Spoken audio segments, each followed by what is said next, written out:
Pleasant good afternoon, please welcome. We would like to start our session on, hello, can you hear me? Hi, Kerry, you can go ahead, thank you. Okay, yes, we would like to start our first session in the IDSC series on the cultivating. It is about sharing our GCP Tier 2 experience, and this session is called Cultivating an Environment for Site Capacity Development in States in a Complex and Challenging Context. I think we have all our panelists here. First, I'd like to introduce to you my colleague Jostein Telnes from IDI. Jostein, if you're here, just raise your hand. And then I would like to introduce to you Mrs. Maisie McCall from INTOSAI-E. I see Maisie waving. And Mr. Sekou Keita from African Development Bank. Are you here, Sekou? Good morning. Good morning. We can hear you. And then we have Mr. Amadou Kebe. He's from SAI Senegal. Amadou, are you hearing us? Yes? Bonjour, je vous entends bien. And last but by no means least, we have from SAI Madagascar, Monsieur Jean Didieu.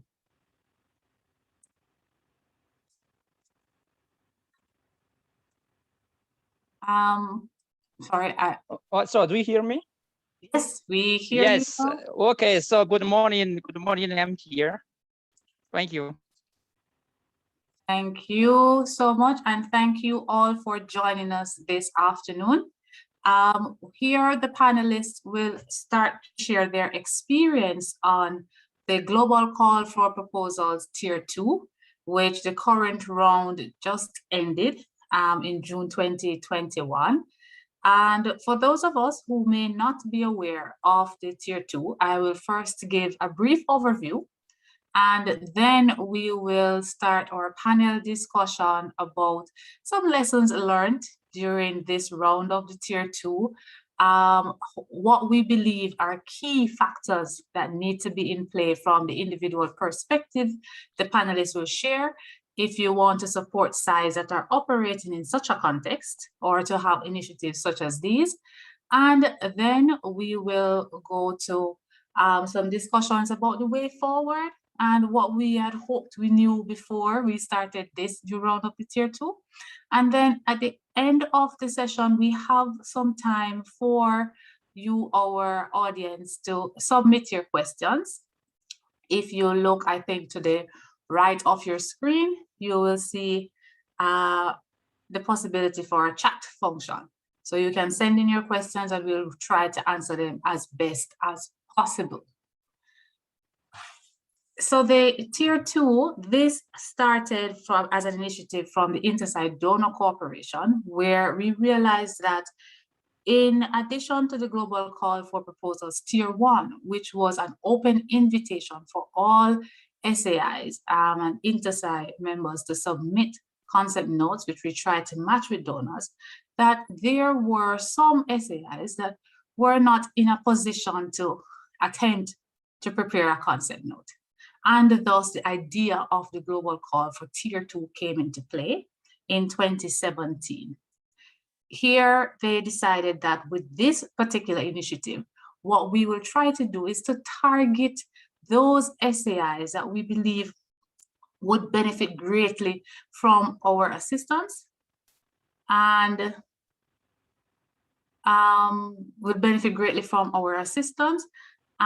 we would be able to provide a lot of capacity strengthening as it related to the strategic management cycle of those countries. So the process started with a Tier 2 committee, which was comprised of members from the INTOSAI-Donor Corporation, both donors and regional bodies. And some SAIs were selected based on some criteria that were used to determine those SAIs that we thought really needed a lot of help given the assessments that they have partaken in and their performance level and the state of, as we mentioned, if they were operating in challenging and complex states. We started out with 9 SAIs. For the current round, we unfortunately had all SAIs coming from the Africa region.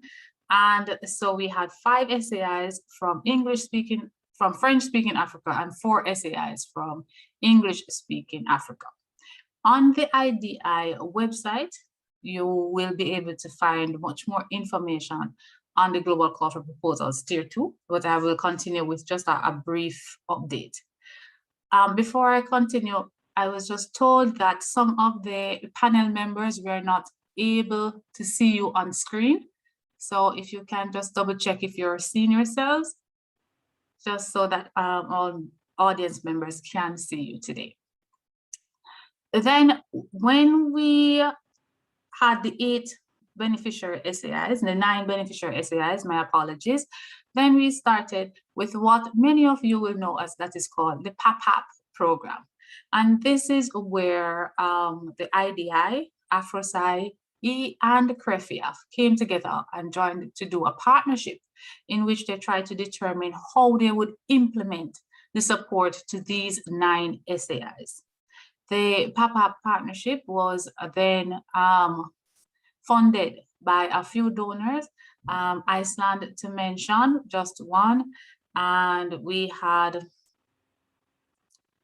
then we, Jostein, I think will confirm a little later when he speaks about the intervention, about who all the donors were, but under the PAPAP, all the 9 SAIs had to undergo some activities that were aimed at strengthening the SAI to a level where they were able to prepare or to strengthen their strategic plan. Then from that, to develop a work and operational plan, and also to prepare what is called a concept note for capacity building. And that was phase 1 of the GCP Tier 2. Under phase 2, what happened was that the PAPAP tried to assist with the involvement of the IDC.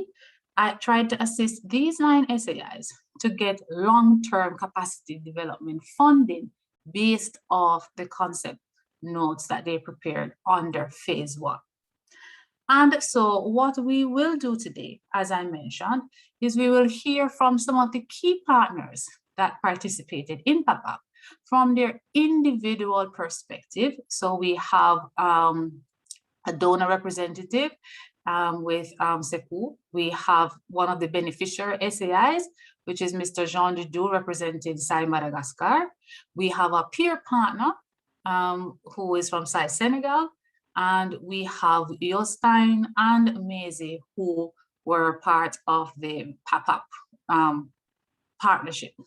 We will hear from them first, just starting with Jostein, if he could give a brief introduction of himself, the role that his organization played.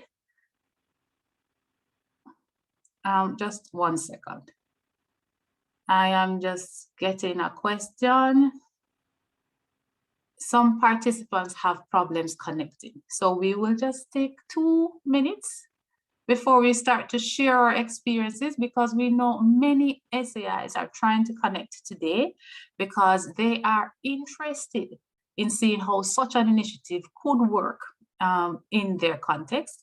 And we also have many peer partners and donors who would like to hear and find some practical ways of how they can also support SAIs in these contexts. I will just wait for my colleagues to let me know if we can start.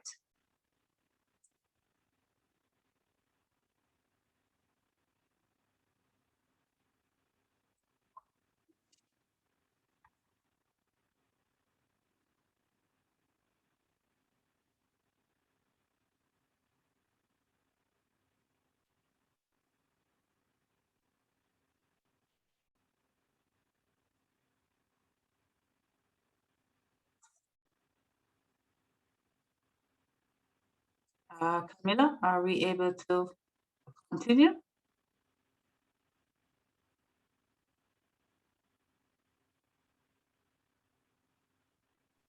Well, what we will do while our colleagues are joining, I will invite Jostein to just chime in terms of the overview of the Tier 2. And then once we get the go ahead, we will start with sharing our experience. Jostein, if you could introduce yourself and come in, please. Thanks, Carrie. I hope you can all hear me well. And that if you speak French or another language, I know there is an option to select your language in that interpretation icon. Yeah, so first of all, yeah, my name is Jostein Tellnes. I work in IDI, and I've been leading the Accelerated Peer Support Partnership Program, or that what's called PAPAP, for the last 3 years. And it's been an extremely interesting period. And thanks a lot for this invitation, Carrie, and from IDC to put this on the agenda and invite for kind of a session to kind of learn from all that's been done. Very shortly, just about the program. I think, you know, the program was established as a INTOSAI response to the challenge that was put forward by the INTOSAI-Donor Corporation. Because the INTOSAI-Donor Corporation, you said that, yes, there are many challenge sites in this world that are kind of at risk of being left behind, that are, you know, not performing that well in some aspects, and that we should really try as a, you know, with a good collective effort of donors and INTOSAI to enable these sites to get to a new level. And then the question is, how can you really do that? And then the PAPAP program was established as an INTOSAI response to this. It was, you know, a partnership set up with AfroSai, CREFIAF, and IDI working together, because there's so much that AfroSai and CREFIAF is already doing in those regions where these sites are. They have a long relationship with the sites, so we thought that would be a really good way to work with these sites. And then we got some donors on board, and that was, yes, it was Iceland, but also the Austrian Development Agency, and later on, you know, the Ministry of Foreign Affairs in France came on board, as well as the UK, and also later the EU. We also had SAI Qatar providing funding, and Irish Aid. So it's been a pool, let's say, arrangement of donor funds coming to IDI, and then they've used that to fund technical support and so on. But also there's been a lot of in-kind, like in AfroSai, I mean, with their resources, as well as the peers here represented by SAI Senegal, Mr. Amadou. So what's the PAPAP program, or what was kind of our, how did we respond to this challenge? And first of all, you know, we defined, you know, our role to basically be saying that our role would be to, yes, to enable or empower each SAI to have, let's say, strategically based project proposals that, you know, could be used for the funding and also, let's say, mobilize scaled up support.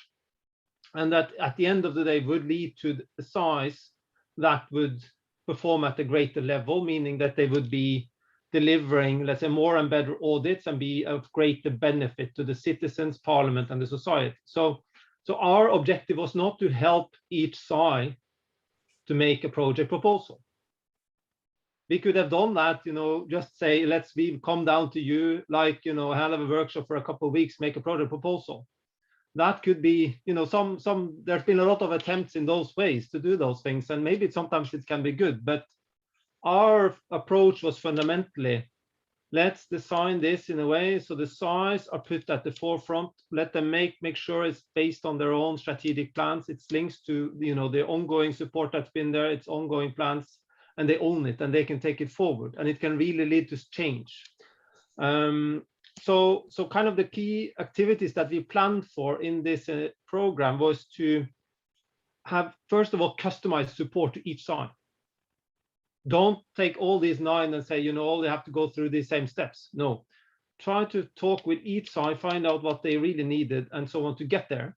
And then, you know, find some milestones on how we would work together and have a customized, let's say, a team specialized for each SAI to understand, you know, what's needed in that context and build that trust and relationship with the head of SAI and the SAI teams. Now, then the key activities typically were assess, enable the site to assess themselves where they are.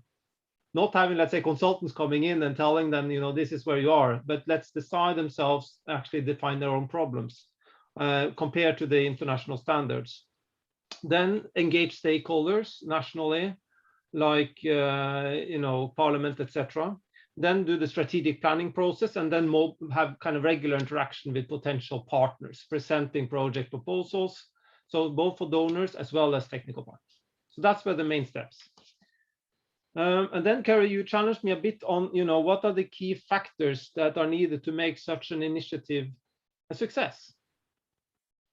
And I think the fundamental starting point we had is, to try to really ask, okay, under what conditions can a SAI in a very challenging environment actually get to a new level or perform better? Because we know that, it's very easy to say that you need a fertile context for things to work. You need a democratic system, you need elites that support the SAI and so on. And we basically know that these SAIs in this group, they are in countries where very few elites want to see a strong SAI. I mean, there's a lot of challenges in transparency, accountability. There can be corruption issues. So fundamentally, you don't expect that anyone would really support getting a strong SAI and nationally, and that's the starting point. And then the question is it then still possible to have a strong SAI? And then what research has shown is that yes, it's possible if you have a strong strategic management of the SAI, engaging stakeholders strategically.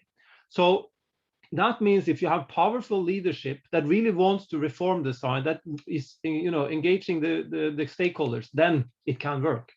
So we defined our role to enable the SAI leadership to get into that situation where they could really lead their own development and engage stakeholders and so on. And then, of course, it was also about doing a lot of other things. It's about what I mentioned, this partnership model. You have to, in the overall design, then it's also about, of course, which peers you mobilize. That's extremely important. I mean, the value we can add is that with those meetings and trainings between peers and the SAI representatives, of course, if you don't have really the good staff there, then we are not able to succeed. And then, of course, it's also about applying all these general best practices and lessons learned from capacity development in fragile states and so on, which is about, build on those systems that are there, really make sure we are hypersensitive to the political environment, flexibility, learning, risk management, try to get some quick wins. And then I would also mention that for us, it was important to create a kind of overall good story or enthusiasm around this. So we developed a larger video that kind of was putting this in, linking this to the overall effort of the SDGs and trying to create kind of some enthusiasm around the whole very challenging effort. So I think that sums up some of those things I see as a success. Then maybe, Carrie, we can come back to a lot of other things, but definitely there were challenges along the way. Yeah, let's come back to that. Thanks. Thank you, Jostein. And then we are going to start sharing our experiences as Jostein started. So I will move over to Ms. Maisie Nakao to give the perspective from a peer partner in as a pop-up partner. What were the key factors that you thought were needed to make such an initiative a success? And if you could also mention maybe 2 or 3 of the challenges that you faced and how you overcame them. We'll get back to Jostein for his challenges a little later. Thank you. Thank you very much, Carrie, and good afternoon. And please let me know if you cannot hear me. The internet here is not so good. It's quite windy where I am. So let me know if you cannot hear me. We're hearing you quite well. Thank you very much. Carrie, as you know, and thanks for inviting me to this exciting webinar. It's a great pleasure for us to share because this was a great honor. In fact, just when I joined INTOSAI, we signed the partnership agreement for the SPAPA program. So it was quite an exciting time for me and quite a baptismal for starting my new role as the CEO of INTOSAI. And it has been quite a journey. So I've learned quite a bit, while SAIs in our region participating in this PAPA program also learned quite a bit. I also was in the learning journey at the time. In terms of the key success factors that we identified, we identified about 4 of them. And I'll briefly get into what they are. The first one being good communication. And we feel that communication with all stakeholders that are involved is quite key, especially with the SAIs, because we needed to listen to what the SAIs need and not to what we think they need. And as Jostein mentioned, this ensured ownership and commitment by the SAI. In terms of the interventions that we planned together, that we agreed on together, and also setting priorities that they know that they will be able to implement. And we also learned that interventions should be SAI-driven and support should be inspired by the SAI strategic priorities, because SAIs would commit knowing that the interventions that are planned for them do not derail their strategic plan, but rather supports it. And also these support, they consider the peaks and valleys within the SAI cycle, which is quite important. And also allow for progress on the strategic plan, as I mentioned, which is also aligned to the growth of the SAI and its sustainability. And the second element, or the second factor, is continuation. We all know that to ensure continuity of interventions must be institutionalized. And what we mean is that the outcomes from the interventions should be sustainable and involve multiple persons and levels in a SAI. And these would help to mitigate the risks that are associated with staff turnover in the SAI, or redeployment within the government departments, ministries, or institutions. And the support should involve training, advice, and transfer of knowledge, and aim at embedding this knowledge into the SAI organizational structure and culture of the SAI systems. And also, we needed to prioritize the interventions that are necessary to enable change. And these changes are informed by a holistic understanding of the SAI context. As I mentioned, this is very necessary, which includes availability of the SAI capacity to attend the interventions and also to implement the learnings that they get out of the interventions. The third factor is capacity. We need to ensure availability of dedicated support through project managers so that we can monitor the project accordingly, and also availability of SAI staff. As I mentioned, there are peaks and valleys within the SAI cycle, so we need to consider that as well.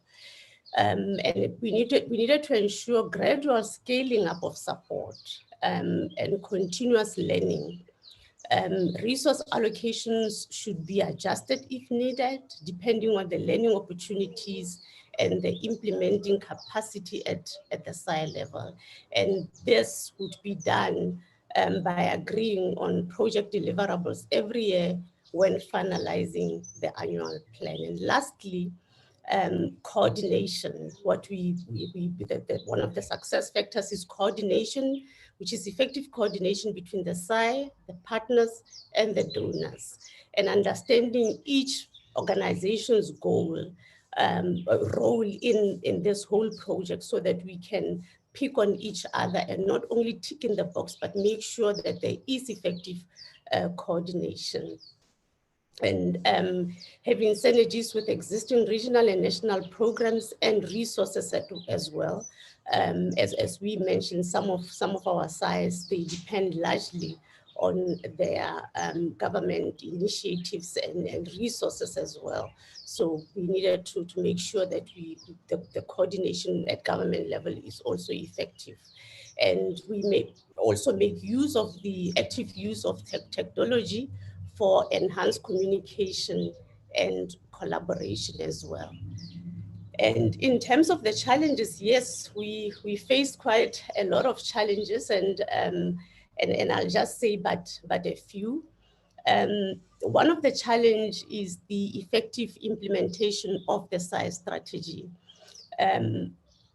In most of the sites, and for a number of reasons, and mainly lack of capacity, the sites struggle in terms of implementing their own strategy, and also monitoring and evaluation of progress that they have made in terms of the implementation of the strategy. Therefore, the ability of the site to effectively make use of its strategy to determine their direction and seek technical support is key to achieving the course. It was key to achieving our course in terms of the pop-up program.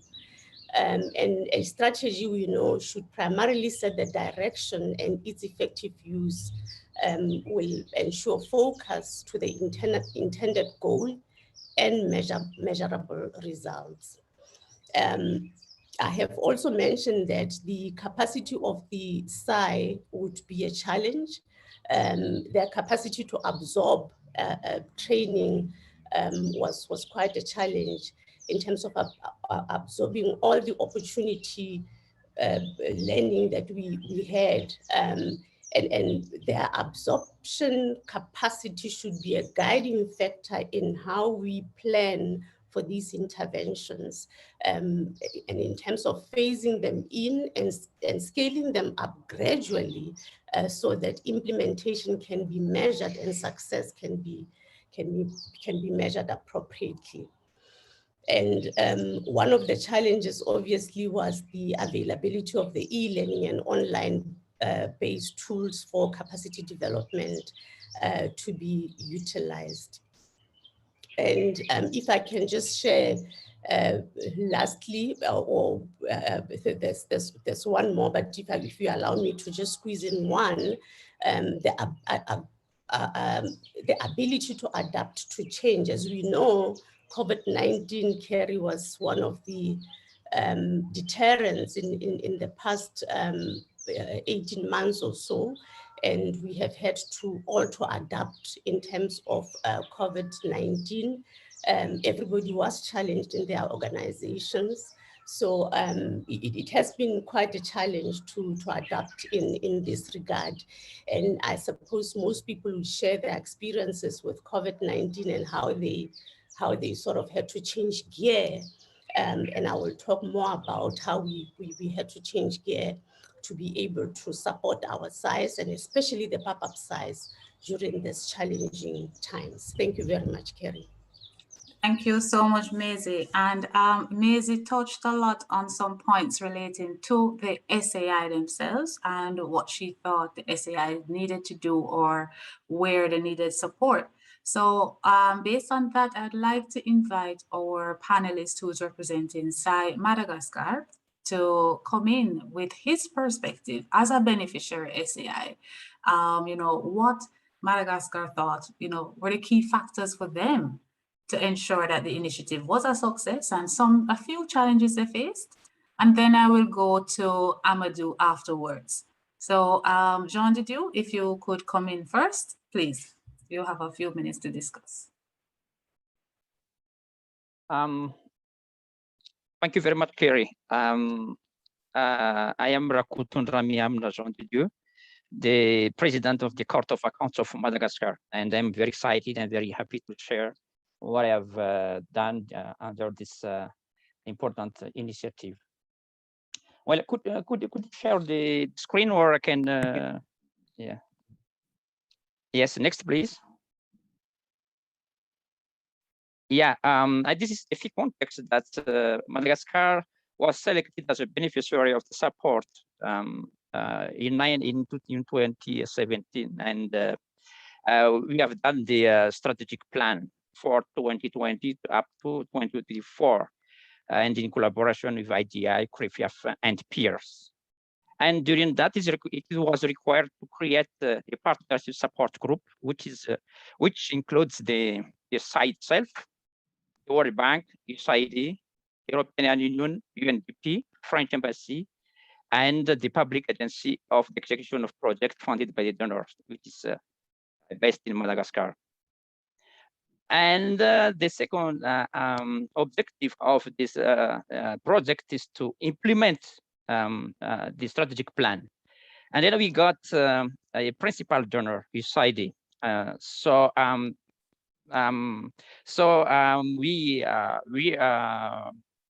In fact, the USAID, gave the name Tantana, which means transparency, accountability through audits and of national accounts. And one of the requirements as well is that the recruitment of advisors. So we got 2 advisors, one on audit and one on strategic change. And we got as well a local coordinator through IDI. And apart from that, we got a grant from INTOSAI Policy Finance Administration Committee. Next, please. Next, kind of a plan. That's the plan overview. Yeah. What are the key factors that are needed to make such an initiative a success? I would mention first the political will. Well, in my opinion, this is starting point for any public action. And that's why, Kofi Annan said that, well, we have the means and the capacity to deal with our problems, if only we can find the political will. And this is very true. And I know that to get that political will, as Justin mentioned earlier, that this is very difficult to get. But even though I think it is necessary to have, because, the say is one of the elements of the government ecosystem of the country. So in order to go far, then this political will should open from the public authorities. But the question is that from whom? So maybe, in my opinion, it depends on the type of site. But for Madagascar particularly, as you know that the Save Madagascar is jurisdictional one. So I think that we need at least the political will from the Minister of Justice, because as you say, as a jurisdiction, it belongs to the government, and particularly to the Minister of Justice. So that's why I mentioned that it is very, very important to get at least the political will of the Minister of Justice. And then, it is necessary. I think it is suitable. I mean, it's necessary. It's better. I mean, if we can get as well the political will of the head of state, but it's slightly difficult in the sense that, well, the politics is very, very difficult. Today, maybe you may get the political will, tomorrow it will change. So it's not. It's not sure. I mean. That's all. So the second key factor I would like to mention is that the leadership of the head of the state. I think my previous colleague already told about it, but I'd like to emphasize that the success of the initiative depends upon the level of commitment of the head of the state. One, and the first depends as well on the vision of the head. So the question is that you have to ask yourself: is the vision clear enough? Is the vision feasible? So if it is, then I think it's easy, to get everyone on board, because they understand very well where are we going to go. Next slide, please. Next slide, please. Okay, thank you. What are the challenges faced and how they are handled? I would like to divide it into parts. The first one, the phase one, that is the formulation of the strategic plan. So to Madagascar, we have faced the following one. The first is the human resource problem, because now we are facing, up to now, we have been facing insufficiency of the personnel. So it was slightly difficult, to allocate time to the project. Second one, there is a change in approach almost at the end of the process. That means that we shifted from the objective to the impact approach. And the last one is the political situation, because we conducted this kind of initiative just prior the presidential election, and after this election, and then we had a kind of problem of identification of the state priorities, because we know that in order to have a success, we have to align, the priorities of the site to the priorities of the state. So we had a little problem about it. So what is the solution that would like to be adopted? The first one, we create a structure dedicated to the project in order to overcome the problem of human resource. And the second is that we ask, kind of meeting with the head of state in order to clarify what are the priorities of the state. Then we came to the phase 2. How is the implementation of the strategic plan? So the first challenge is that the coordination of support. In fact, we got a lot of support. I can say that that is technical and financial support. So the problem about Madagascar is how to coordinate appropriately those supports, because each donor has its procedure, and then what is the most difficult, to meet the requirements of each donor. And this kind of problem will result in the delay of implementation of the project. And then second one is the balance between donors' expectation and the state one. I can give an example that that we have faced. That the donor, in fact, we got a funding of the building rehabilitation. That what was the problem at the time is that the donor, asked a kind of guarantee that after rehabilitation of the building, then the government then doesn't change the destination or the ownership of that building. That's the expectation of the donor.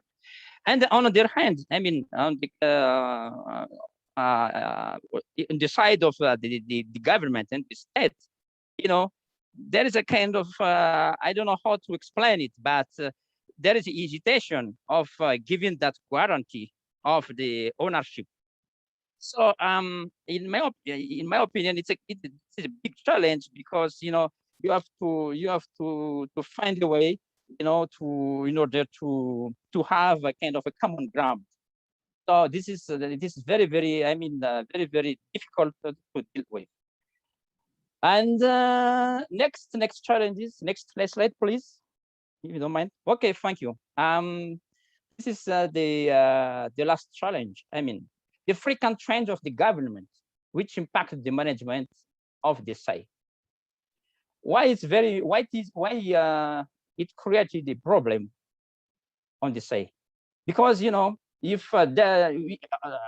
there is a change, a frequent change, for instance, of the Minister of Justice, then the continuity of the efforts and the activities are highly at risk.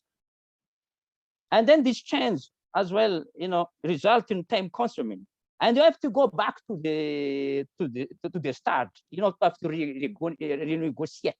You have to start the dialogue again. To convince again the new minister appointed. So I can tell you that up to now, since 2017, up to now, we have had 4 ministers of justice. So you can imagine how difficult it is to maintain the performance of the project. So I think that is the most challenges thing that we have faced so far, Kerry. So thank you very much. Thank you so much, Mr. Jean Didier. I like that you explained exactly what the site did.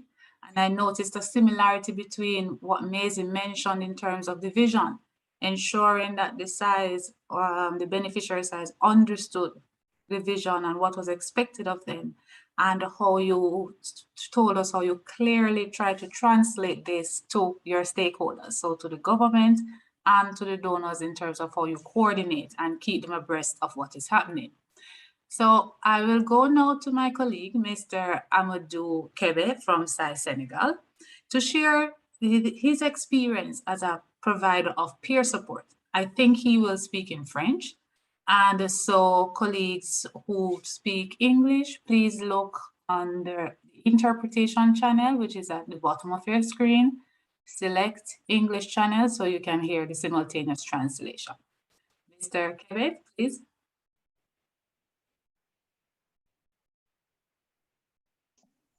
Merci Kerry. Bonjour à tout le monde. Merci de me faire participer à ce panel. Donc, je participe au titre de pair. Comme vous le savez, dans le programme PAPAP, il avait été fait recours à des pairs pour appuyer les GSC bénéficiaires du programme. La Cour des comptes du Sénégal, dans le cadre du PAPAP au sein du CREFIAF, avait été sollicité pour fournir des pairs. C'est en ce sens-là que personnellement, j'ai eu à travailler avec les GSC du Niger et de la RDC, la République démocratique du Congo. Sur les facteurs clés que j'ai pu identifier, en tout cas pendant cette période, je pense que on peut les classer par acteurs. Moi, j'essaierai un peu de classer par acteurs en disant que le premier facteur clé, c'est justement la synergie des acteurs, puisque c'est un programme où il y avait beaucoup d'acteurs. S'il n'y avait pas de synergie, au moment voulu, ça aurait impacté négativement sur le programme. Cette synergie, donc, devait exister entre les ISC bénéficiaires, entre les partenaires qui sont les fournisseurs de soutien technique ou bien les fournisseurs de ressources additionnelles pour les ISC. Au niveau de l'ISC, puisque c'est quand même l'ISC notre cible, au niveau de l'ISC, il y a un point qui a été évoqué, aussi bien je crois par Messi et Jean de Dieu, en tout cas la plupart des panélistes l'ont évoqué, c'est l'engagement des chefs d'ISC. Bon, moi, je ne vais pas remonter jusqu'au niveau politique, comme l'a fait le président de la Cour des comptes de Madagascar, mais surtout l'engagement du chef d'ISC. Parce que le chef d'ISC, il est le niveau intermédiaire entre peut-être le gouvernement, s'il y a lieu, et à l'interne, les équipes de l'ISC. Et le programme cible l'ISC et les équipes de l'ISC. Donc, c'est un engagement très important pour que cela puisse réussir. Au niveau toujours de l'ISC, le chef d'ISC n'est pas seul. Il ne peut pas tout réussir. Il doit pouvoir compter sur une équipe de haut niveau. Je ne parle même pas de ses collaborateurs de la haute direction, mais au niveau de l'ISC, il doit exister quand même une équipe capable de conduire le projet sous la supervision justement de cette haute direction-là. Ça c'était un facteur très important pour le succès du programme. L'autre aspect également, c'est l'inclusion et la confiance. Je reviendrai sur le niveau multipartenaire, mais au sein même de l'USC, il est très important qu'il y ait de l'inclusion de toutes les parties prenantes internes de l'USC, que sont les différents personnels, les personnels de contrôle, les personnels d'appui et la haute direction. Puisque s'il y a une défiance de ces différents parties prenantes internes par rapport à la haute direction, ou bien par rapport même au programme, le programme ne connaîtra pas de succès. Donc, il était très important d'amener tout le monde, d'embarquer tout le monde dans un même cycle. Et à ce moment-là, effectivement, ça se fonde sur l'inclusion et la confiance. La confiance vis-à-vis de l'équipe qui conduit le projet, la confiance vis-à-vis du chef d'ISC. Maintenant, eux, ils n'ont pas disons, une interrelation directe avec les bailleurs extérieurs, mais ils attendent également de pouvoir être appuyés par ces bailleurs de fonds. L'autre niveau que je voudrais citer, c'est le niveau des pairs, puisque l'option du programme était que les ISC travaillent pour eux-mêmes définir leurs priorités et faire leur planification stratégique en étant appuyés par des pairs. Les pairs au sein du CREFIAF, c'était un peu une équipe de personnes qui venaient de différents horizons, l'ISC du Sénégal, dont je suis, l'ISC du Gabon, l'ISC du Cameroun, et même au niveau de l'UDI. Donc, il était très important d'avoir une synergie aussi, une collaboration franche entre les pairs sur qui fait quoi, qui sait quoi, qui est meilleur en quoi, pour pouvoir apporter quel soutien disons, par rapport aux besoins de l'ISC. Et s'il n'y a pas de ressources disponibles dans l'équipe, qu'on puisse aller chercher une ressource supplémentaire. Je sais qu'au niveau du PFIAF, en matière de genre, à un moment, on a eu recours à une collecte de la Cour des comptes européenne, je crois, pour pouvoir impulser certains aspects de genre au niveau des ISC du Niger, de l'ISC du Niger. Ça, au moins, je m'en souviens. Donc, cette relation, cette collaboration entre les pairs était très importante pour donner confiance aussi aux membres des ISC. Parce que quand nous travaillons ensemble sur le plan stratégique ou sur le plan opérationnel, la qualité de notre soutien dépend au niveau des pairs de la manière dont les gens travaillent ensemble. Ça a été un facteur pour moi qui était très important. Le troisième niveau, je vais parler de 3 niveaux. Le troisième niveau, c'est effectivement le niveau IDI et bailleur de fonds. Puisque tout de suite, les ISC nous posent, c'est vrai, cet exercice-là, nous le faisons par nous-mêmes, c'est vrai, notre État national doit financer l'ISC, ça c'est normal, c'est le fonctionnement normal d'un État, mais les défis étant ce qu'ils sont, les ressources ne seront pas suffisantes, les ressources internes seulement. Et comment ça va se passer? Tout de suite, la question s'est posée. On fait ça pourquoi? Donc, il faut que l'IDI et également derrière les bailleurs puissent suivre pour répondre à cette demande-là. Puisque nous, en tant que pairs, nous sommes un soutien technique. Nous n'avons pas tous les éléments pour motiver les équipes des ISC à l'interne. Il faut que l'IDI et les partenaires techniques et financiers derrière puissent suivre pour que notre message soit compris et que la confiance s'installe. Parce que nous, si nous disons des choses qui par la suite se révèlent, ne se font pas, par la suite ne se font pas, la confiance est rompue. Donc, il fallait que justement, à tout instant, que nous puissions dire, voilà au stade auquel nous sommes, et voilà où est-ce que nous allons. Voilà, ça c'était très important. Et je sais que dans le cadre du projet, les bailleurs ont été très vite impliqués au niveau national, puisque nous-mêmes, on a eu à faire des rencontres avec les staffs des ISC, avec des bailleurs représentés au niveau national. Donc voilà l'essentiel des points que j'ai identifiés comme étant des facteurs de succès. Sur les défis qu'on a rencontrés durant la période, on a évoqué l'un d'eux, le changement institutionnel. Je crois que le président de la Cour des comptes l'a évoqué au niveau du gouvernement, mais le changement également peut se faire au niveau de l'ISC. Quand on prend l'exemple du Niger, le programme a démarré avec un premier chef d'ISC. Après, paix à son âme, il est décédé. L'ISC est resté plusieurs mois, sinon plus d'une année sans chef d'ISC. Donc, c'est la haute direction qui se coordonnait, la haute direction sans le top, sans le chef, qui se coordonnait.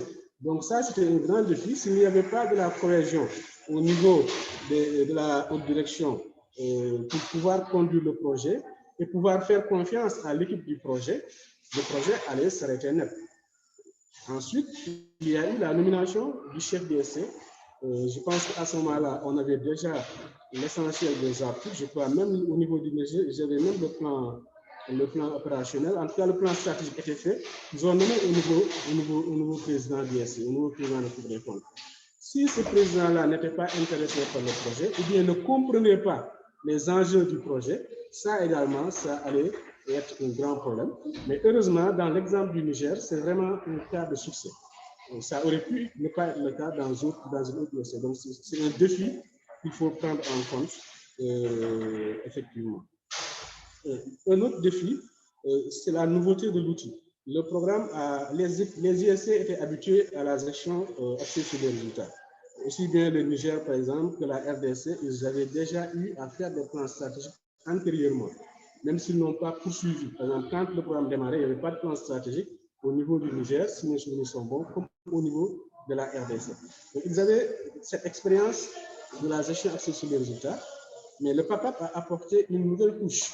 À partir du cadre de gestion stratégique des ISC, il y avait un projet de nouveaux types de plans stratégiques. Des concepts comme capacité prioritaire, des concepts comme excellence stratégique. Il y a des concepts comme ça qui étaient totalement nouveaux, même pour nous les pairs.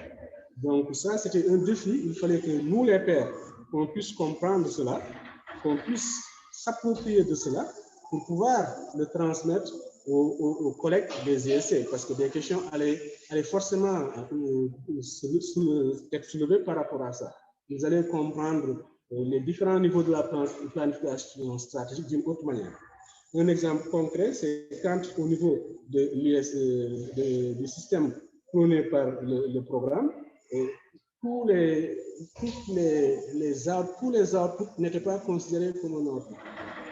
Donc, si vous produisez un produit quelconque, ce n'était pas important. Ça, on le disait que c'était une capacité. Mais le résultat, c'est qu'est-ce que vous allez sortir comme impact par rapport aux entités que vous auditez, par rapport au public qui est votre patron, en quelque sorte. Donc, cette nouveauté-là, dans la manière de faire la planification stratégique, était un vrai défi. Bon, je pense, j'espère, Justin pourra nous dire que les pairs ont réussi à s'approprier cet outil et à le partager avec les collègues des ISC. Un défi également très important, c'est les habitudes de travail au sein des ISC. Et je pense que ce défi-là, même dans la phase 2, il sera important de le suivre. Puisque vous arrivez on a dit, des ISC dans un contexte difficile, par exemple. Mais il faut aller sur le terrain pour comprendre ce que c'est une ISC dans un contexte difficile. Ça peut même pas être un contexte national, mais un contexte interne à l'ISC. Par rapport aux horaires de travail. Vous avez l'habitude, par exemple, de démarrer votre journée à 8h, 9h. Ailleurs, peut-être que ce n'est pas ça. Peut-être qu'ils vont démarrer à 10h, 11h. Donc, c'est à vous de prendre sur vous-même et de voir comment pouvoir embarquer tout le monde et pouvoir obtenir des résultats. Ça, les habitudes de travail, c'est très, très, très important. Je donne l'exemple de l'heure, mais c'est beaucoup plus vaste que ça. C'est sur la manière de discuter, la manière de comprendre des concepts. Il y a beaucoup de choses qui étaient vraiment des défis et qu'il fallait, en tout cas, il fallait trouver des solutions pour créer la confiance avec les collègues et également pouvoir embarquer tout le monde et pouvoir rester dans des délais gérables pour le projet. Ça, c'était très important. Un dernier défi que je voudrais mentionner, c'est que ces ISC, justement, ils ont de grands besoins. Du coup, la difficulté, c'est la priorisation et le réalisme de ce qui va être retrouvé dans le plan stratégique, par la suite dans le plan opérationnel et le projet pour les bailleurs. Parce que chaque catégorie également de personnes, au-delà de l'intérêt de la cour et du pays, chaque catégorie a ses propres intérêts. Ils se disent que voilà un train qui démarre, il ne faut pas que je reste à quai, je dois m'embarquer dans le train. Donc, ça fait des priorités éparses, nombreuses et un jeu des acteurs qu'il faut pouvoir maîtriser pour pouvoir prioriser vraiment ce qui est le plus urgent et ce qui est à soumettre aux bailleurs de fonds et être réaliste également dans cette priorisation-là. Je pense que là également, on a pu le résoudre puisque la plupart des ISC ont pu dégager des priorités et élaborer un projet à soumettre aux partenaires. Je m'en arrête là, Thierry. J'espère que je n'ai pas été très long. Je vous remercie.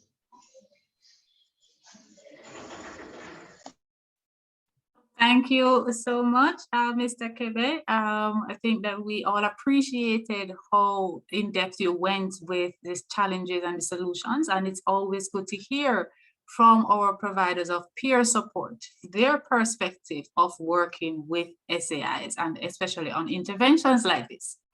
And I think, as he mentioned, impact, it is now a good time to go to Mr. Sekou Keita from African Development Bank, who will share the experience from his perspective on the GCP Tier 2. It would be good to hear from the donor, what they thought were key success factors that were needed and some of the challenges they faced and how they overcame it. After that, we will go back to Justine, just to give us maybe 2 challenges if they were not mentioned before. So Mr. Keita is coming up. It's good morning or good afternoon, depending on where people are. Again, thanks for inviting me on behalf of the African Development Bank. I am Sekou Keita. I am the division manager for the Fiduciary and Inspection Department. I cover West, Central, and Northern Africa.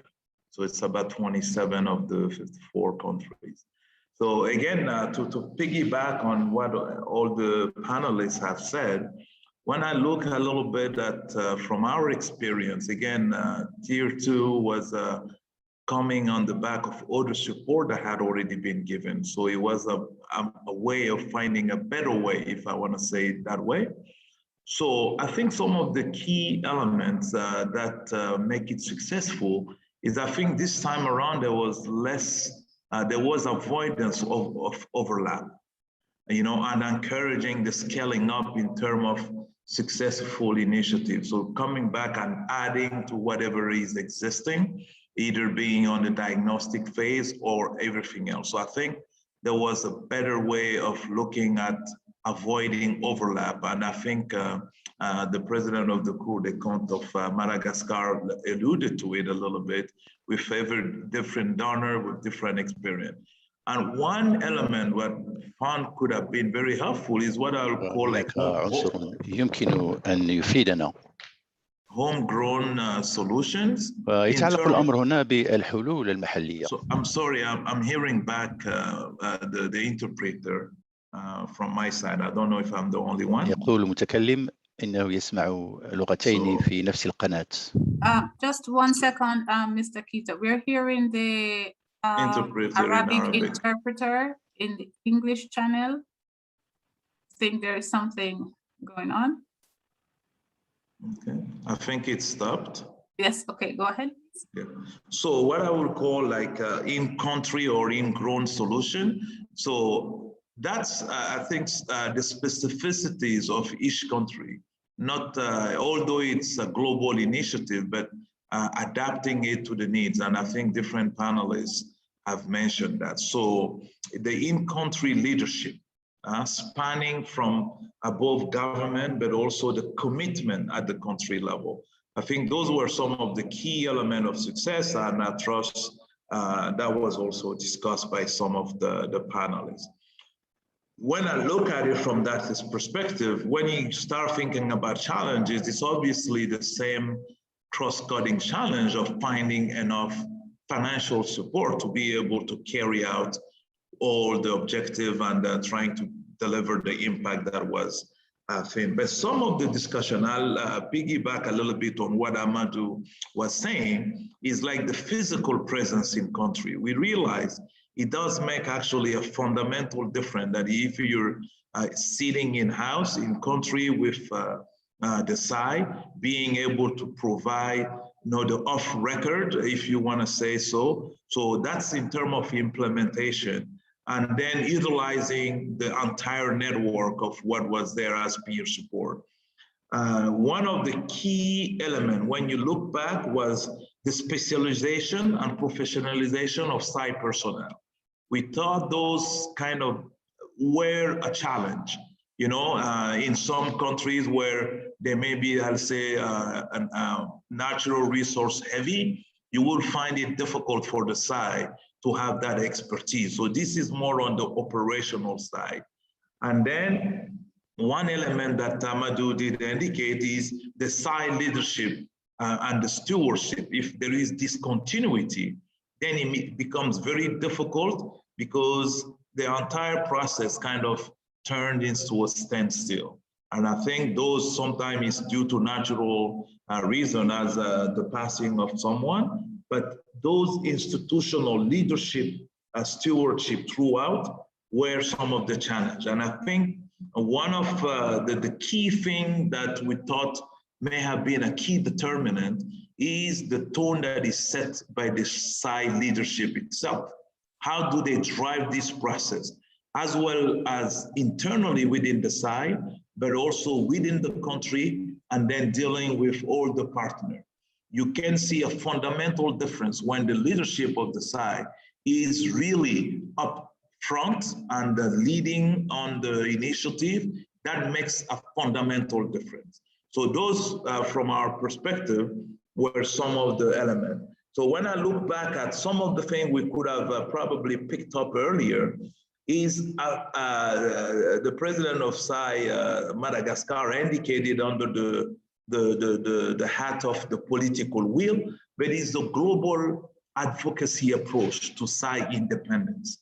I think although SAI is independent, it's not on an island by itself. So those were some of the elements, the advocacy approach, how to approach so that the SAI not only becomes a subject matter expert as it is meant to be, but also that he interacts with the citizenry, with the civil society, and then how do we advocate so to show the value addition? What does the SAI bring to the country as a whole? Not so much to the profession of accounting and public finance management overall. So those were some of the elements that we thought throughout the process that can be further enhanced as these initiatives proceed. Then some of the elements, as Kerry was asking, regarding those specific elements, this again coming back to the country ownership, whereas the political will, once it's manifested, how do you actually materialize that political will? The SAI being in the Constitution, it has all the mandate, but it needs to really deliver. And I will piggyback a little bit on that to be able to go to link it and see the opportunity that the pandemic of COVID allowed. The SAI had the opportunity to really take a strategic approach and show their value addition, to garner credibility and goodwill with the citizen, specifically dealing, for example, with all the COVID-19 pandemic fund and support that have been across all over the world, that the value for money, the performance of those activities. So those are, when you piggyback from there, linking it to the aspect of the SAI specialization, these are some of the areas that we thought could be really good opportunities for SAI to seize this pandemic to showcase their value. Here is what we're showing. Here is the impact. Here is a value addition. Here is how actually the performance of all these COVID-related expertise were done. And we saw a lot of it in different SAIs all over the world, trying to be upfront, guiding the decision maker, warning about potential pitfalls. So those were some of the really important areas. And then to piggyback on the last point that I will try to make, and then we can revert back to Kerry, is the opportunity to increase the IT framework. Irrespective of where the SAI stands, I think the adoption of IT as a tool for doing the work, but more importantly, a tool for communicating and setting up the tone and providing what the SAI objective and the targets are, and how the SAI, again, contribute to the citizenry, contribute to the country as a whole, not only specifically to public financial management, although that is their impetus, that is their mandate, and that their statutory obligation. So that's from the perspective of what we have seen at the African Development Bank. We were the coordinating lead for SAI Guinea and SAI Niger. Throughout the process, what the initiative was able to do, there were institutional funds through the normal ecosystem of the bank that were able to provide targeted support to both of those sides, but also to different sides that were not necessarily in the 9 priority areas. So on that note, Kerry, I'll go back and stand ready to answer any question that may be posed. Thank you. Thank you so much, Sekou. Hello? Yes, thank you so much, Sekou. I think we are going to just have a little detour from the original discussion that we wanted to have with Justine, because Sekou touched on some points, as well as I think another panelist, about the approach of impact, you know, moving towards that approach and looking at the value added. And he also mentioned something that we got a lot of feedback on when we were doing this round of the GCP Tier 2, which is in terms of what's the level of IT support that we could have given to the SAIs that were beneficiary sites on the Tier 2. So then I'm going to use this as an opportunity to move to the question, Justine, about, and I'm coming to you here, about, you know, what did you wish you had known at the start of the initiative, and would you have done anything differently? If you can just in a few sentences try to give your input on that, and then we will come to Maisie, then to Jean Didier, then to Amadou, and then we'll come back to Sekou. Justine? Yeah, thanks, Kerry. What did I like to know on beforehand? I think, you know, what I noted on, it's not necessarily related to digital transformation or this thing about being impact oriented or result oriented, but because I think on those things, I think we were doing fairly well. I mean, even in 2018, before the pandemic, the first thing we did was to buy 9 of these, conference phones and give to each SAI and the focal point, buy them internet credit to make sure we could work online and try to facilitate online meetings. We also, you know, Amadou and so on, we were working together in teams, in channels then. So we were ahead kind of the times, but obviously we could have done it even more. So I think that's definitely a lesson learned, that I would have known that, you know, the potential. I think that's all we all learned, that there's so much we can do also online. So that can just be taken to a new level. So I think that's important, but that doesn't mean that you don't need to be on the ground, as Sekou also mentioned, because enabling a SAI that's to have a video conference system, it needs a procurement. You know, you need to, you know, make things move. Things can take a lot of time if you're not able to, let's say, if the SAI doesn't have its own resources engaged with providers and so on.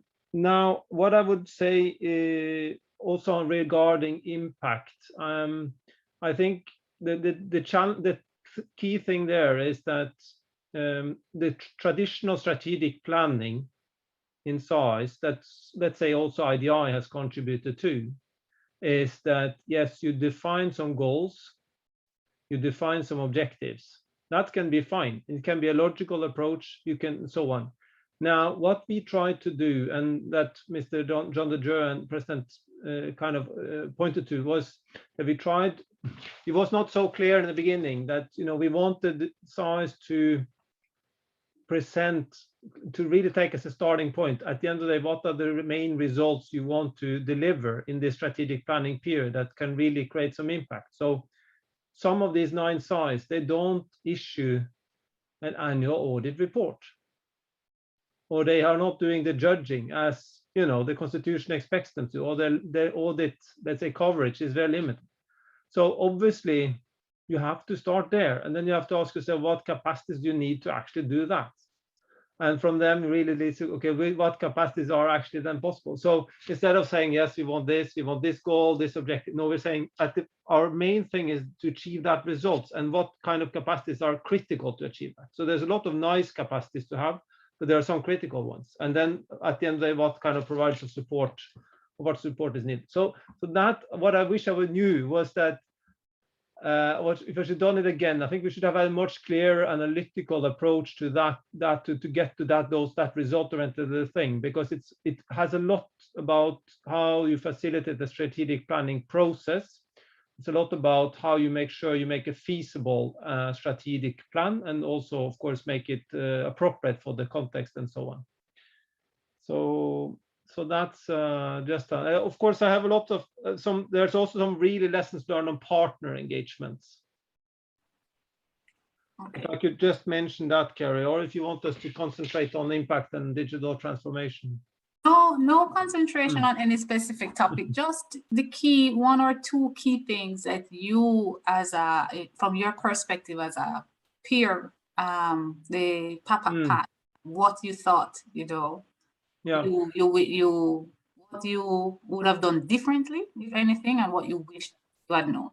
Yeah, so if the overall approach or implementation roadmap for the Global Call for Proposals Tier 2 was to set up regular or groups in each country of donors, the SAI and potential technical partners, meeting regularly, led by the SAI, to work on project proposals, to really also identify what could be scale up support.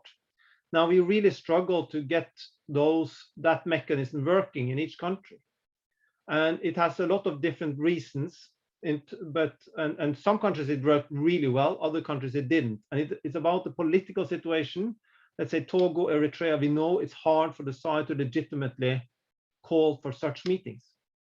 In Madagascar, it was done excellent. In Niger, it was done excellent, and they were able to bring partners together, create trust, mobilize support. Other countries, it was a bit mixed how it was done.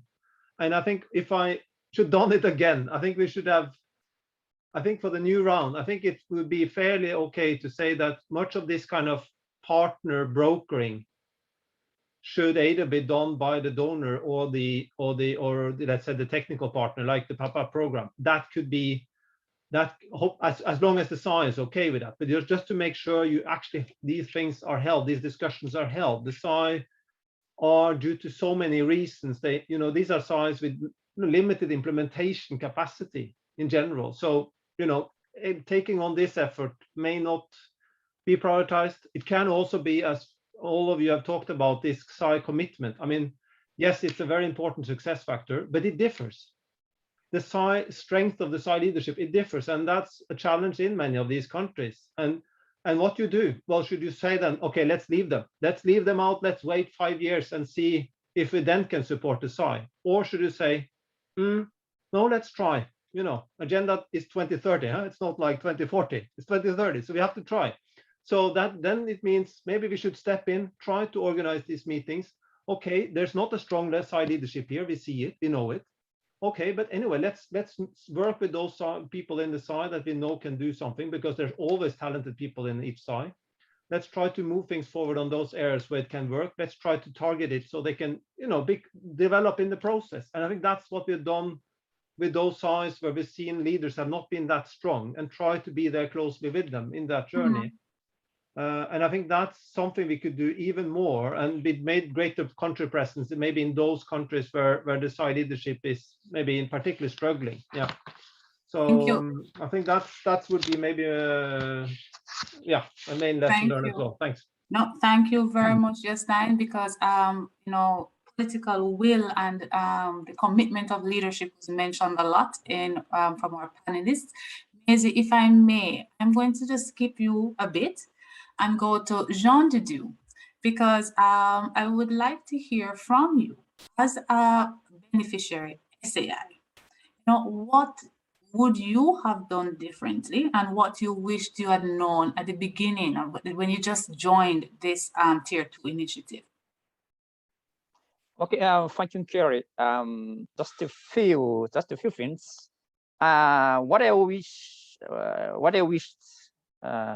had known at the start of the initiative. The first is that the strong capacity of negotiation, because at the time we didn't know exactly what will happen after this. So this is kind of like this lacked, at the level of the SAI. So I wish I knew that this kind of initiative required the kind of capacity, the strong capacity of negotiation. First, the second one, The second one is that, as mentioned my colleague before, IT.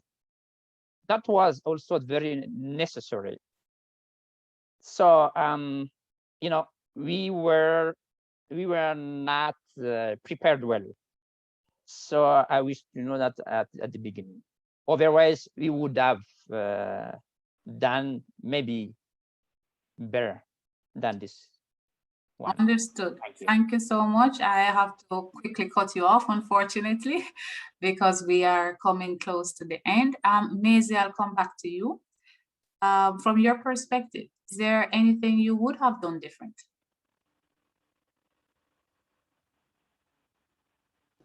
Kerry, are you coming back to me now?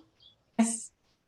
Yes, definitely. As I mentioned that the COVID-19 pandemic was really a challenge, and from our side, we had to fast track a lot of e-learning programs that we were planning for later during our strategic plan.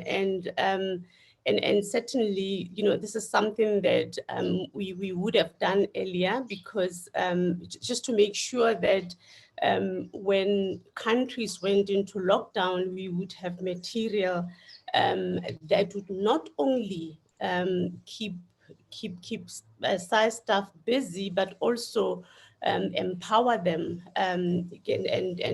We took our time because we thought things would stay normal forever. And now we realize that time waits for no man. So, when you have an idea, you need to act on it. And I think also, Kerry, what I didn't mention earlier is that in terms of the challenges, we broke this into internal challenges and the external challenges. And as had mentioned by the previous speakers, one of the challenges that we also saw, which is an external one to the SAI, is that the SAI operating environment, it's necessary to know and understand the SAI operating environment before you start, so that you can plan appropriately. For instance, it was quite a challenge, as mentioned, and it is important to have these meetings with the support groups and stakeholders, all stakeholders that are involved, so that you can plan the activities accordingly, and also plan your success, because we all know that if you do not plan for the success, it is quite difficult to achieve, because you wouldn't know what you are going to achieve. So you need to plan for your success beforehand. So yeah, I suppose it would have been necessary to invest time into understanding these challenges that are outside the SAI control, so that we can plan accordingly. And also, the donor support, we didn't realize that the donor support will be a bit difficult and take more time, and perhaps this is the type of information that we would need in the future, so that you understand some of the donors are not supporting some of the countries, and then you do not spend time approaching these donors, and rather you target the donors that that they will generally be attracted to certain countries. So that's the type of information that would help. Yeah, if I can just pause there. Yes, thank you, Maisie. And coming over to you, Amadou, as a provider of peer support, coming in, as you mentioned before, that it was good to have trust and to ensure that you understood and coordinated with your other providers of support. Can you give us just one thing that you would have done differently, if anything?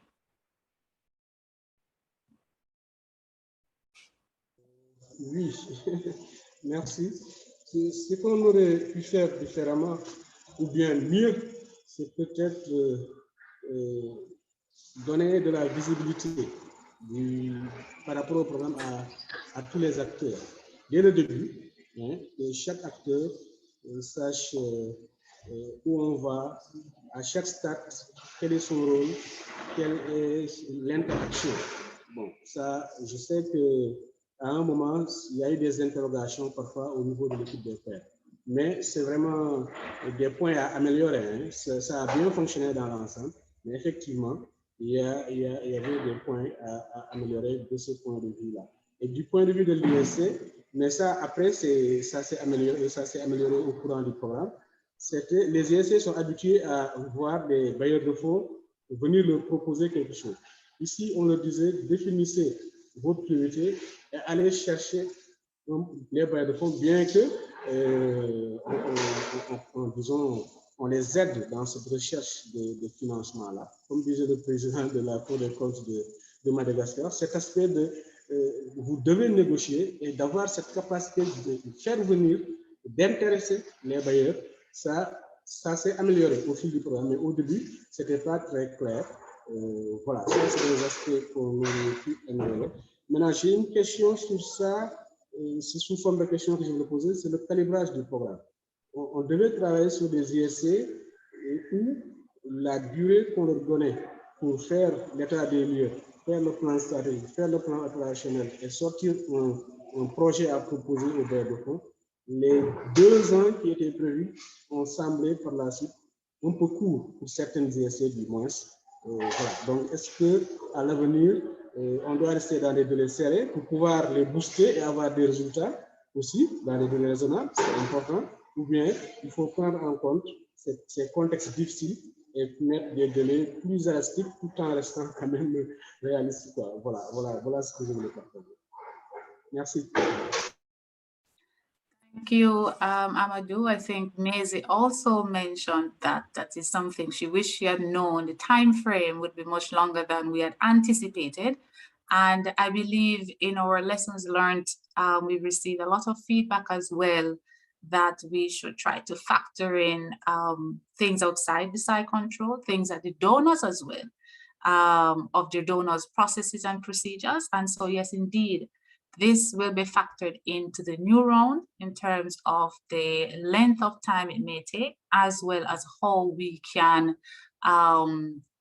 what we can do to assure that the SAIs are able to prepare the projects or to work within a timeline that is, as you have mentioned, that is feasible and that is, that will, the word has slipped my mind. I'm so sorry, but yes.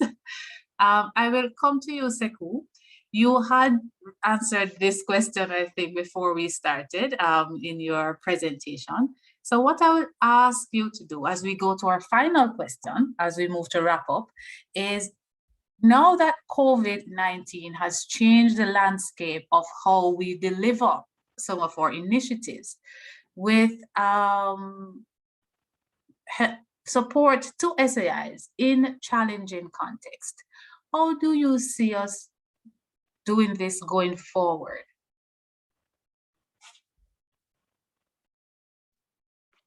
Thank you. I'll try to give some of the thinking going through. I think in the areas, and I think through discussion with some of the SAI as well, in the area, for example, of training, and I know from AfroSAI's perspective and CREFIAF, there could be, and I know the physical presence is quite important, but we could probably leverage better now, trying to group, it's like doing a core training for all the SAI. I mean, it's virtual, you're able to get a lot more, and then you specify SAI per SAI and going through. So that's, I think, really one of the areas that the SAIs are coming back themselves. There are some commonality, so having a common trunk and then being able, so instead of everyone meeting for a week, maybe we can all meet virtually for 3 days or 4 days, and then we go 2 days per side. That will be able to give more impact and more tailored approach. So that's some of the area. But there was also, I think, the SAI and all the aspect about the digitalization. I think Justin's kind of mentioned it, is an area that we need to all look at it. It is challenging because the tools and the technology is advancing rapidly, and the SAIs needs to start looking into that more specifically. But the immediate, and I think easy picking, will be some of the areas of training to be able to do core plus. So you have a core training, and then you add the additional with the SAI.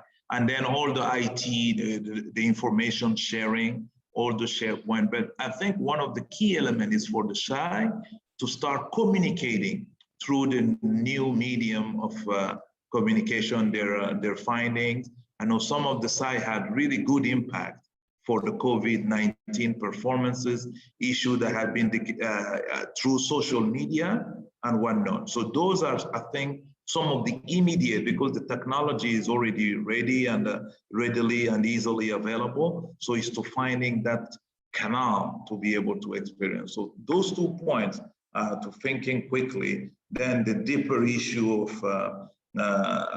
digitalization is a little more complex, as we all know. Thank you. Thank you so much. I am going to again now come back to Jean Didieu as a beneficiary SAI. You know, what is your opinion on how we can structure such an initiative for SAIs going forward? Okay, thank you, Kerry. COVID-19 has disrupted many things, as mentioned before.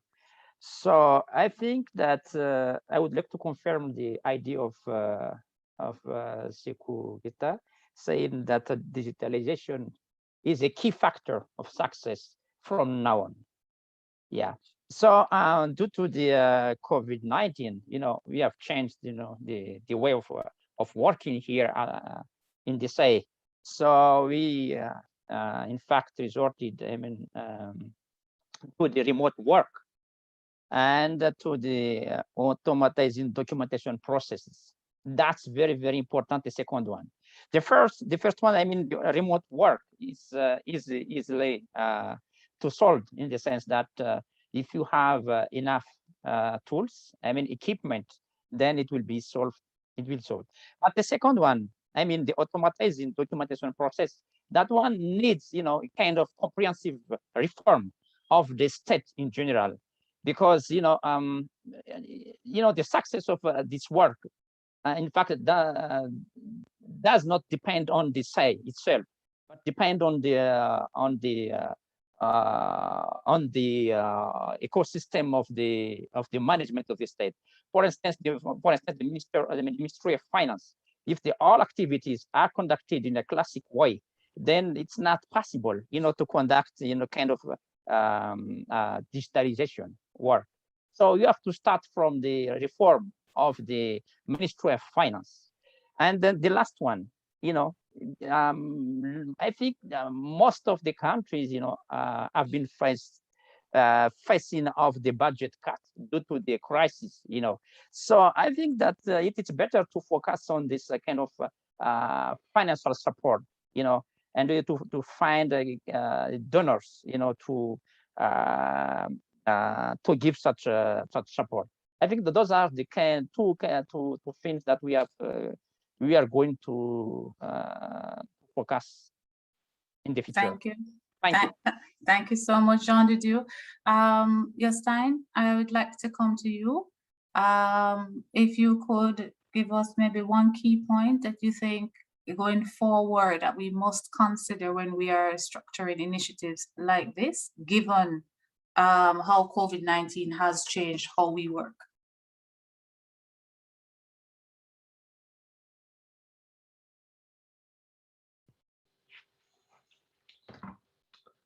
Yeah, I don't have any original things to say then. I think it's just about ensure that our providers involved in the program, you know, to tasked with working with the SAI, that really also have the time and the capacity to, you know, do all those challenging things from, you know, if you have an ambition to enable staff to be online, or the SAI to be online, or the SAI staff to use more digital tools. It's so many bits on that process that is, you know, in terms of organizations where you don't have ICT management, you don't have ICT governance, and in the country where you don't really have that many professional providers of internet or equipment that you really can trust. So then there's a need for providers of support that really can go into all of these pieces and try to, you know, find suitable ways to do things and solve the problems and get things up and running. And I think that requires quite a lot. That's our experiences from many countries. Some sites are very strong in getting these things done by themselves, others struggle. Huh? So, and I think the size we're talking about here are sites that struggle. So that means you need to have a capacity to do it. Yeah.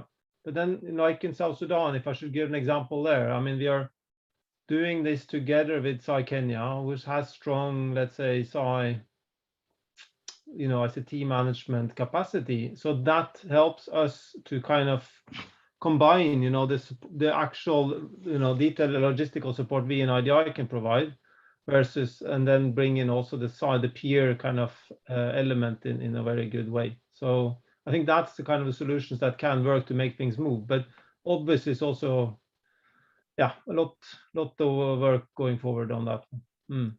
Thank you. And for other two panelists, if you have any additional comments to what the other panelists have said, I'm going to invite you to speak quickly because we unfortunately have to wrap up. So with Amadou, if you have something to say, please come in. If not, then we'll move to Maisie.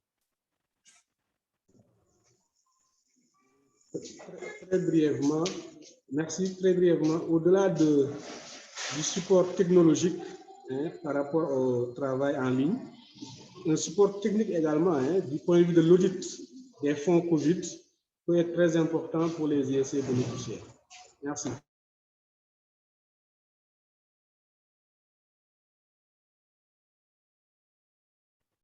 Thank you. And Maisie, if you have any comments.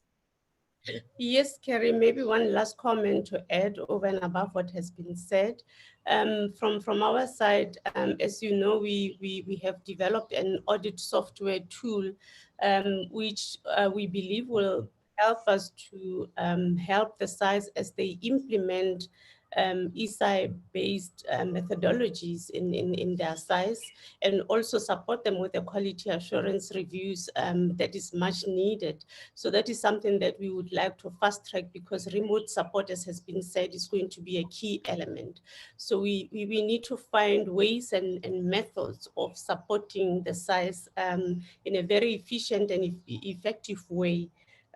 So that is one of the things that we would like to do. And looking at the blended approach, you know, and the challenge for participants to focus in these virtual interventions, we thought one of the ways that we could make the virtual interventions more effective is if SAI staff bring projects to the interventions, that they can show results in terms of their implementing the learnings that they have had. So those are the things that we thought we would implement going forward to make sure that we achieve effectively what we are doing. Thank you. Thank you so much to our panelists. Before I wrap up, I think SAI Georgia would like to come in and say a few words, and then we will go to any question and answers, and we will complete the webinar after that. So SAI Georgia, chair of the, yes, SAI Georgia.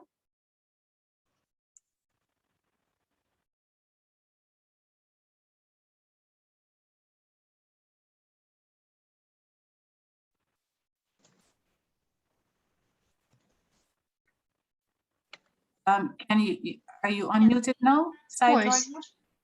Yes, we can hear you. Oh, thank you very much, Carrie. It's been our utmost pleasure to hear you. And this is the first time the SAI Georgia is attending as an observer the steering committee meeting. It's been a very honorable moment for us. We would just like to express our gratitude towards your committee. And we would like to acknowledge with gratitude that the previous years and the years before, our SAI has been very actively engaged with the strategy and performance measurement and reporting project. And as Madagascar distinguished colleague has mentioned, the IDI and the Donors Cooperation Committee is very important for supporting and peer support of the development of the strategic plan. And the IDI has been very important for our SAI in our development of our strategic plan and the next plan as well.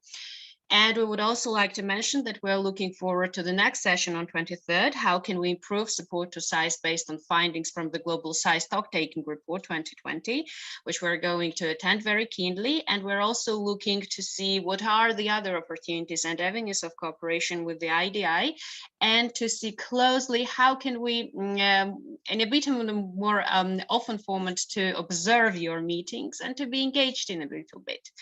And also, considering the global pandemics, we're looking forward to host you in some way to our country, to Georgia, and hope to see you all in person. Thank you.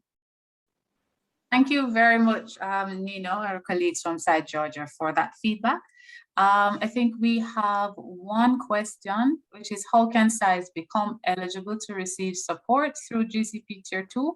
So for the GCP Tier 2, as I mentioned, that a committee is formed, and that committee would be responsible for proposing to the IDC members a list of beneficiary SAIs.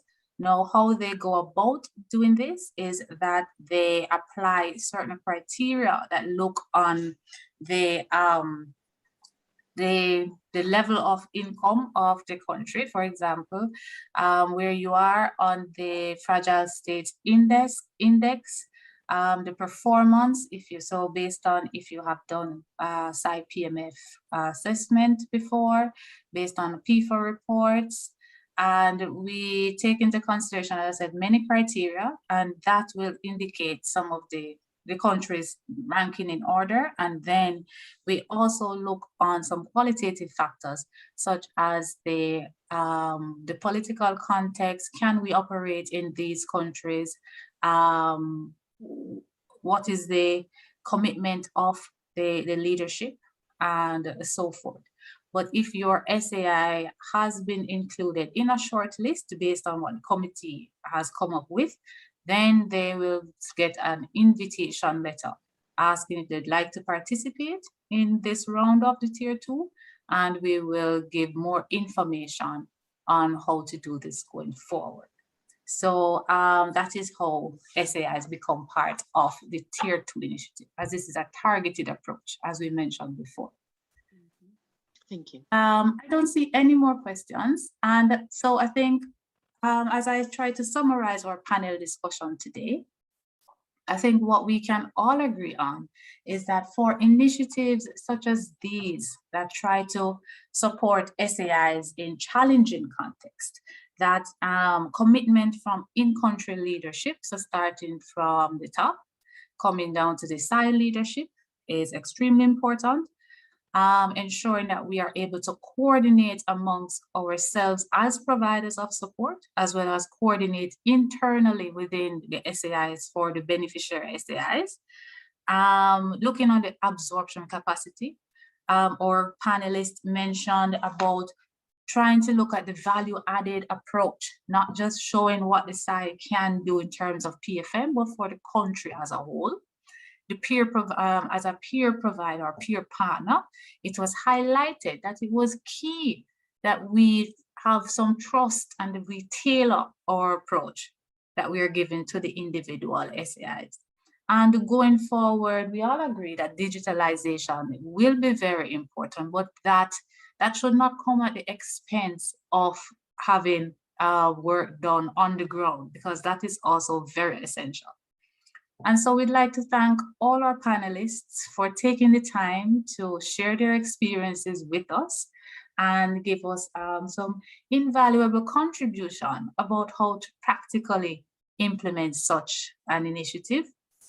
And we look forward to working with you going forward and hearing more about your work with these GCP Tier 2 SAIs. I'd like to remind all persons on the webinar that tomorrow there's a session on leaving no SAIs behind, starting again at 1 p.m. Oslo time. And that at the 24th, there's also a session on coordination, which I believe is a good follow-on from this session about how we ensure that we can practically coordinate support to SAIs.